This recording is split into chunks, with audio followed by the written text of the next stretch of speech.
Alors, la nouvelle loi sur les armes encadrera les armes semi-automatiques à gros chargeurs et rien d'autre que cela. C'est une mesure de sécurité, c'est une mesure minimale. Les officiers, anciens officiers dont je fais partie, doivent saluer ce renforcement de la sécurité et plutôt s'inquiéter, si on ne va pas dans cette direction, du fait qu'on quitterait l'espace Schengen-Dublin, parce que là, la sécurité du pays serait amoindrie. Et en tant qu'ancien officier supérieur de l'armée suisse, je dis oui à cette nouvelle loi sur les armes. Comme militaire, je suis aussi un simple citoyen. Et donc je me rends compte qu'en appartenant à l'armée, j'appartiens à un pays qui doit assurer l'état de ses finances, l'état de son économie. Or, il y a deux choses que j'aimerais soulever. Si par hasard la revision sur les armes était refusée, il y aurait une recrudescence du nombre de requérants d'asile qui déposeraient une demande dans notre pays, alors que leur dossier a été écarté à l'étranger. Aujourd'hui, cela nous vaut des économies administratives et des coûts épargnés invraisemblables.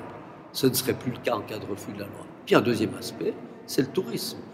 Beaucoup de nos clients viennent de l'Orient, de l'Extrême-Orient, et ont un visa global pour toute l'Europe. Si on devait sortir de l'espace Schengen-Dublin, ces mêmes clients étrangers devraient se procurer un deuxième visa très coûteux, compliqué à obtenir.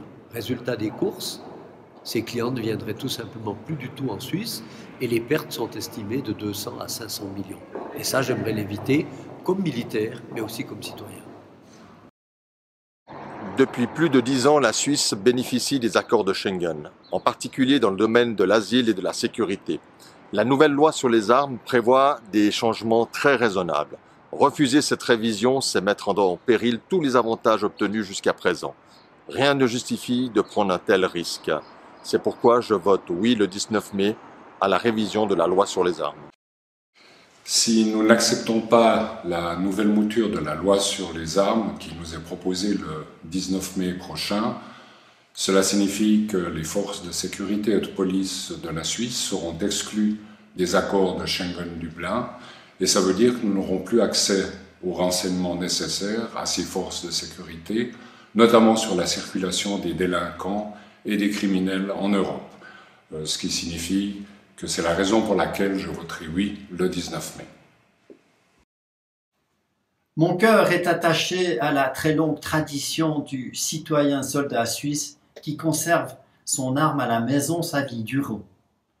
Vu sous l'angle économique et de la sécurité du patron que je suis, je ne veux pas m'exposer à affaiblir l'accord Schengen-Dublin. Je voterai donc oui à la loi sur les armes. Les modifications concrètes sur le système suisse sont négligeables. Non seulement seules les armes semi-automatiques sont touchées, mais en plus, il n'y a pas de réelle interdiction, mais une modification des conditions d'obtention. Ces armes pourront toujours être vendues entre particuliers, et celles déjà acquises ne seront pas touchées. Notre tradition de tir est donc totalement respectée, et les événements organisés autour de celle-ci ne sont pas menacés. Ni les armes d'ordonnance d'ailleurs, ni pour les militaires, ni pour les tireurs sportifs. Ne laissons pas notre sentiment patriotique être récupéré par des mouvements anti-européens. Je voterai oui le 19 mai.